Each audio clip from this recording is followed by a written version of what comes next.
What we have here today is a sound chip that I've created for the StAr TrEk transporter, and I'll demonstrate the functions.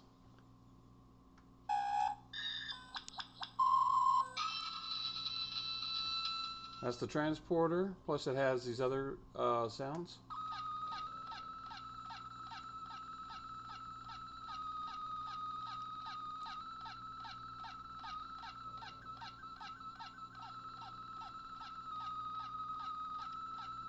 Library computer. Data being received. Instruct sequence completed and engaged.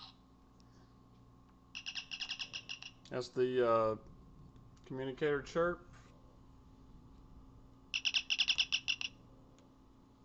Each time you push a button, it'll play the sound.